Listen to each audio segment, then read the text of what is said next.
I think it's hard for anyone to think about basketball right now with everything going on in football, Pitt football, with a little 2-game winning streak, an exciting young freshman quarterback about to go to the Carrier Dome or whatever they call it, Dome, in Syracuse on Saturday night to take on the Orange. And yet, here, sneaking up, you might even not notice. You might not even notice it. You might even not notice it. Who even talks like that? You might not even notice it. Basketball is on its way. Exhibition game on Sunday. Pitt will play Providence at the Peterson Events Center. That game's at 2 o'clock, and there's a whole heck of a lot of intrigue around this team because I don't think anybody has any idea how they're going to be. We have some general vague notions of how they might play or what they might try to do or how they've tried to build this team, but I don't think anybody really has any idea if they're going to be good or not. It's sort of a weird question. Are they going to be good? And I don't know. We're not going to answer that question today, and I suspect we're not going to answer that question in the Providence game in that exhibition on Sunday. But we'll start piecing things together, and we can start piecing things together today because yesterday we talked to Jeff Capel. We also talked to Roman Siulepa for the first time in Pittsburgh. We talked to Brandon Cummings, and those were interesting interviews. You can find them right here on youtube.com/Panther-Lair.com. And the Capel interview as well. But there were a handful of things that Capel talked about yesterday that I want to hit on today. And so, on Tuesdays we've been doing this, 5 notable things that Pat Narduzzi said where I go through and, flex my video editing muscle and put some clips together and all that kind of. Well, we're going to do that today with Jeff Capel. We're going to cut up a couple clips from what Capel said yesterday, hit on a few points that he made and a few topics. Oh, and also talk a little basketball recruiting because Pitt landed a huge recruit yesterday, and they now actually have the number 15 recruiting class in the country with just 2 prospects committed. They're both 4-star recruits, and the guy who committed yesterday looks pretty special. Like instant impact, change the team special next year. So we'll talk about that. We'll talk about what Jeff Capel talked about and a lot of other basketball topics here on the Thursday edition of the Morning Pitt, youtube.com/Panther-Lair.com.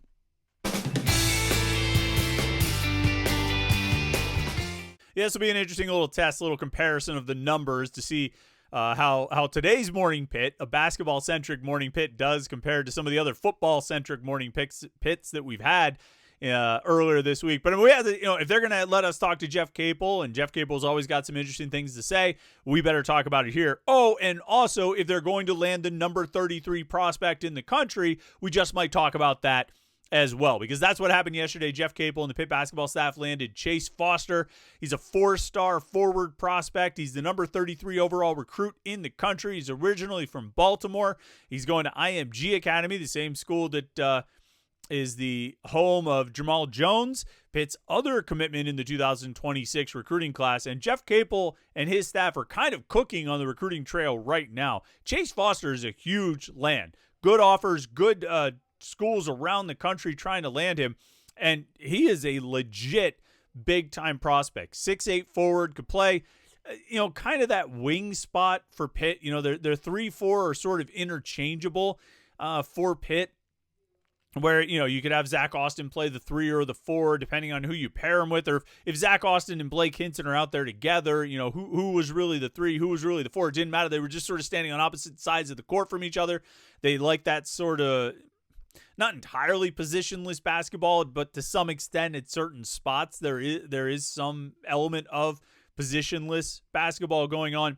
And Chase Foster kind of fits in there. I suppose if they wanted to, they could give him some minutes at the 5, but I think he's going to be that 3-4 wing spot and looks like he can be really dominant there. A long athlete, good speed, good power. He's strong.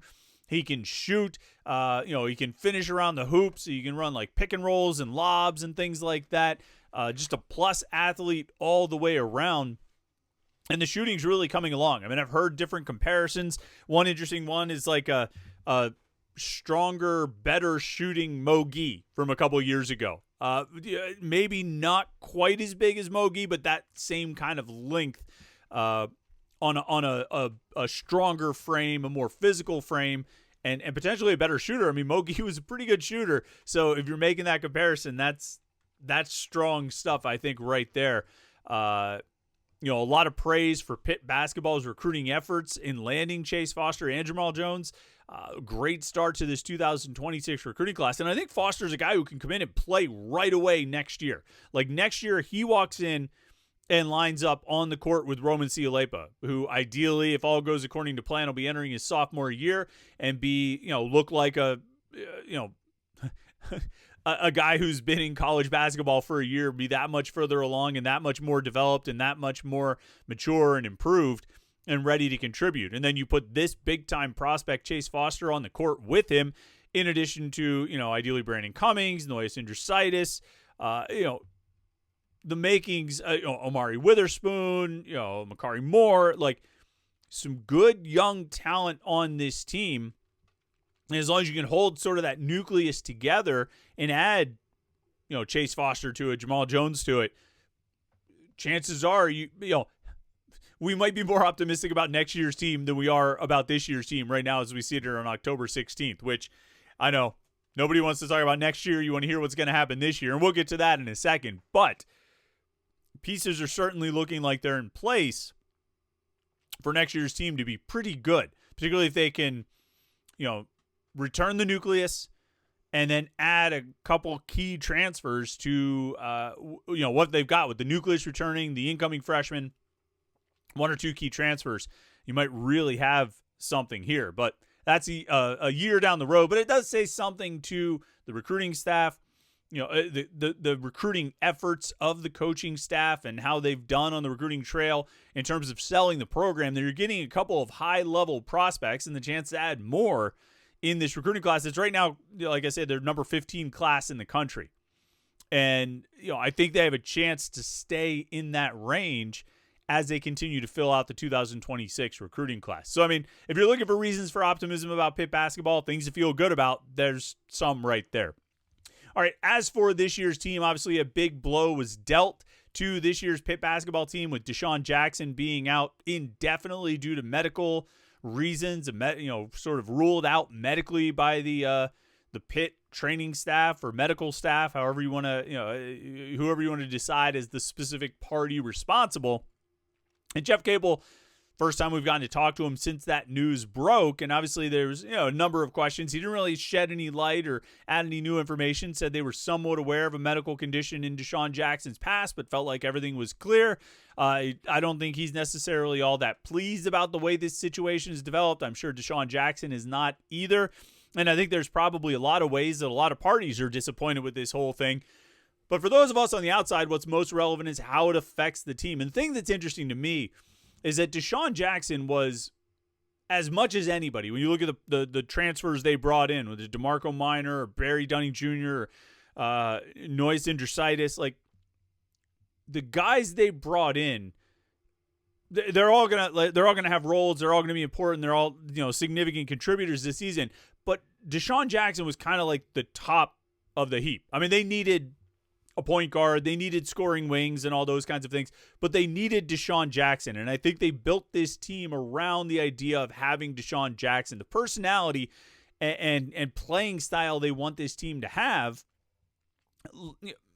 Doesn't derive entirely from Dishon Jackson, but it's got a lot to do. He's a central figure in it, and so that's what I asked Jeff Capel about yesterday was, losing him, not that it changes the whole personality of the team, but it changes a lot, right? How does it change what you were hoping to do and what you were hoping to be with this season? It definitely changes it. He's a good player. He's a guy that started every game for a team that was a top 10 team for consistently throughout the season last year. And if you look at his numbers from an analytical perspective, he was one of the better guys in the country when he was on the floor, what his team did. And so it definitely is an adjustment that we have to make, but we have to make the adjustment. The situation is what it is, and we'll continue to monitor it. And obviously the main thing is his health and his safety and his well-being. But it is a big difference from the way the team was made up. He was a big part of it. But look, we've been down this road before, and unfortunately, 4 years ago when we put that team together, I think a lot of it was put around Hughley. And unfortunately, he got hurt. And we had to make adjustments on the fly, and guys got more opportunity to step up, and guys stepped up. And so, that's where we are right now. We're excited about where we are and what's in front of us, and look forward to continuing to get better every day.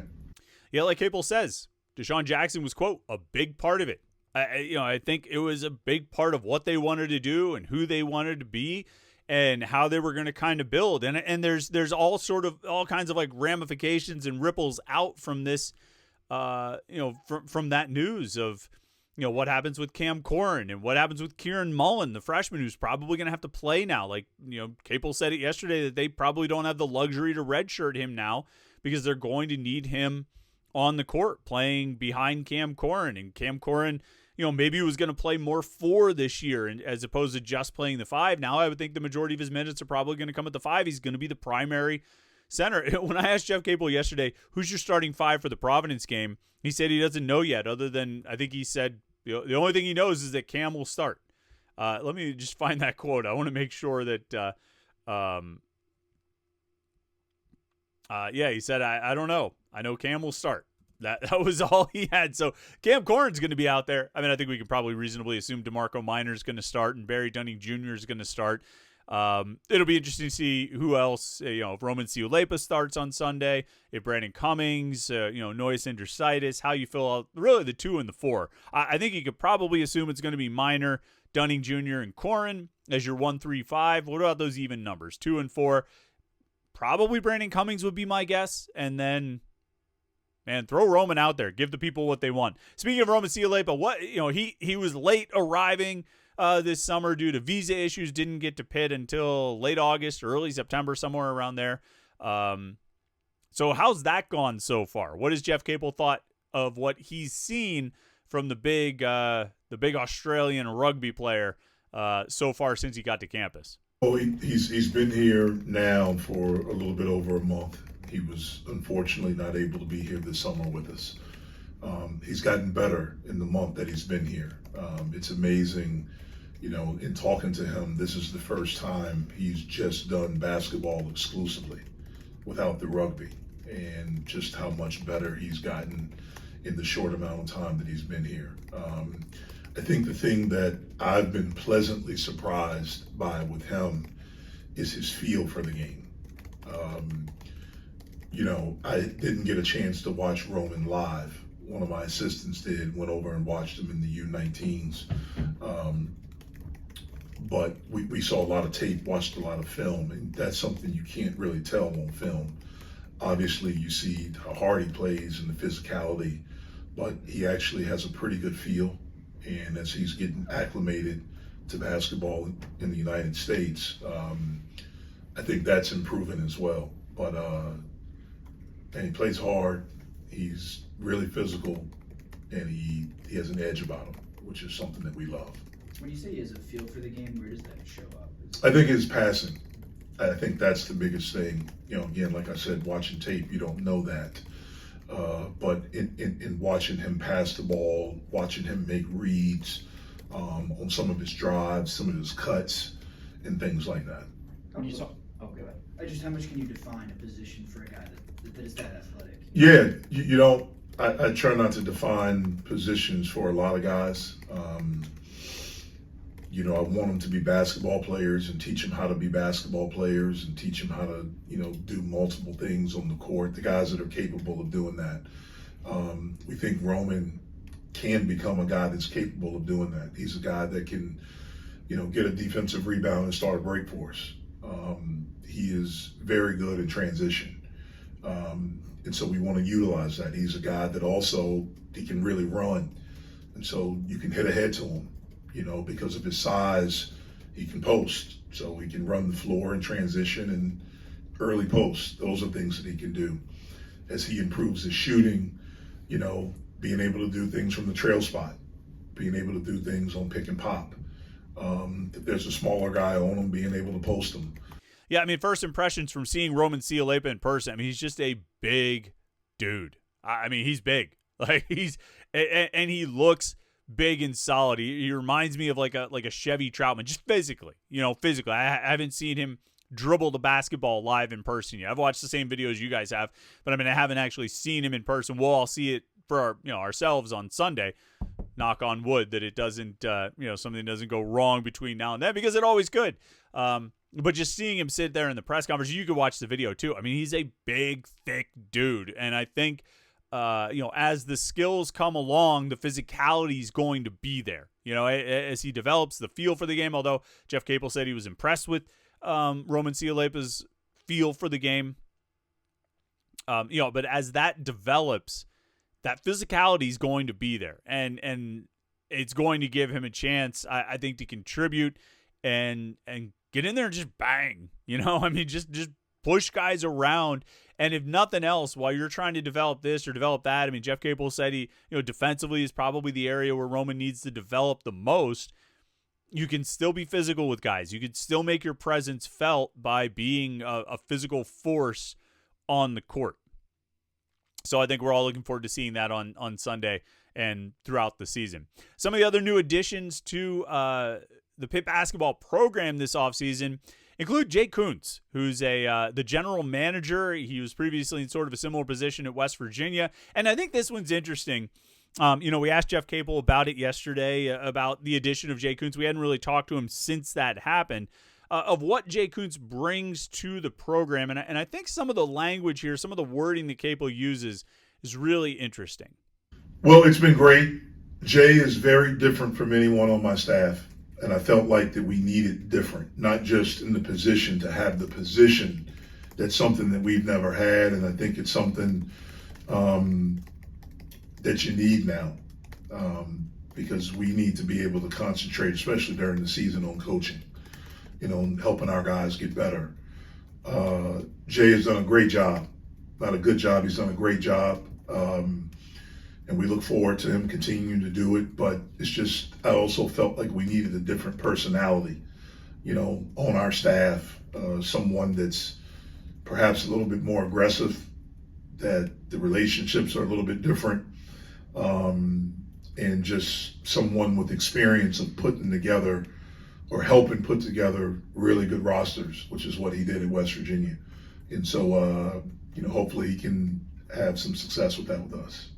Quote, Jay is very different from anyone on my staff, and I felt like we needed different. Not just in the position, to have the position. That's something that we've never had. I think it's something you need now, because we need to be able to concentrate, especially during the season, on coaching and on helping our guys get better. And Jay's done a great job. Not a good job. He's done a great job. And we look forward to him continuing to do it. But I also felt like we needed a different personality on our staff. Someone that's perhaps a little bit more aggressive, that the relationships are a little bit different. It's just some of the experience of putting together or helping you put together really good rosters. A little more aggressive, a little more energy, somebody who's going to attack the job. And I think, this is that happy medium of what the general manager can really do. And it's part recruiting coordinator, part, budget manager, part just somebody whose job is nothing other than finding the players, getting the players. And obviously the coaches are going to continue being involved with recruiting. Jeff Capel's a big recruiter. Milan Brown, Tim Toole, Jason Capel, all these guys recruit. Like, there's no question about it. And that's a big part of, I think, what has made their recruiting efforts work over the years is how good they are on an individual basis. But having a guy like this Jay Kuntz leading up the charge, I think you're seeing it already. Like we talk about, that they landed Jamal Jones and Chase Foster. Kuntz has only been here really since the summer, but I think he's already having an impact. And some of those guys that they're landing, I think, are a direct reflection of the job he's done and the effort he's put in. So it's been interesting to see. And I think what Capel said there is pretty interesting. And my take on the guy and what I've heard about the guy is he's got a different kind of personality than Jeff Capel has or Milan Brown has. And I think it's good. I think it's good to have a different voice and a different type of voice leading some of those recruiting efforts. And then the other new addition, it's an old addition, and I just I was sitting there in the press conference yesterday, and I'm scrolling through the roster as Jeff Capel's talking because I just wanted to double check this or double check that. And I happen to notice Jamarius Burton is listed as a graduate manager, I think is his official title. So I'm like, well, this is a perfect opportunity to ask this. What's Jamarius Burton doing on your staff? How did he get here? Here's what Jeff Capel said. He's a graduate, what's the term now? Graduate manager. I think that's what you have to be able to be on the court. it's great to have him back. He's been one of the favorite guys that I've coached. Was the heart and soul of that team. Unbelievable leader. It's been cool to watch how he's poured into these guys since he's been here this summer. And he's a guy that every one of our guys should talk to, should try to be and just pick his brain. Because since I've been here and really since I've coached, I don't know if I've coached a better competitor. I've coached few that are as good, but a better competitor than him. And he's all about the right stuff. And so it's great to have him back, and I think he's going to become a really good coach. Yeah, look, if there's somebody you would want imparting wisdom to your younger players, like I could think of few guys more suited to the job or fewer guys whose words are more needed by a group of players than Jamarius Burton. You know, Burton was such an important factor on that NCAA tournament team, such an important leader on that team, such a big part of why everything happened. Even if he wasn't the leading scorer every night, even if he wasn't the main offensive force or whatever it might be, he was the engine of that team, I think, emotionally, in the locker room and on the court. And I think he understood how to win. And there are a lot of reasons why that team started winning and winning more than the previous teams had, not the least of which is that they started listening to him. His voice wasn't heard on some of those earlier teams that he was on at Pitt.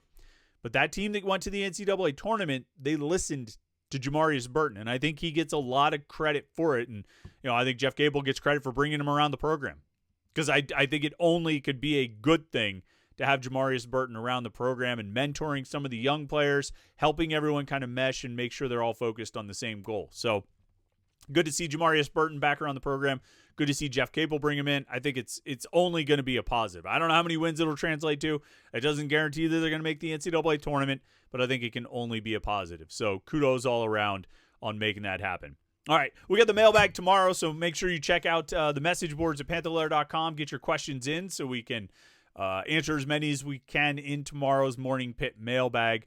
I appreciate you taking a little detour to basketball today. We got a lot of video content from Jeff Capel yesterday. It's right here on youtube.com/Panther-Lair.com. We got coverage of it and articles and transcripts and stuff like that at Panther-Lair.com, so make sure you go check that out. Panther-Lair.com. All right, do me a favor. Make sure you like this video and subscribe to youtube.com/Panther-Lair.com. And I think that's about it. Thanks for tuning in today. Hope you have a great Thursday. We will catch up with you on Friday for the Morning Pitt mailbag right here on youtube.com/Panther-Lair.com.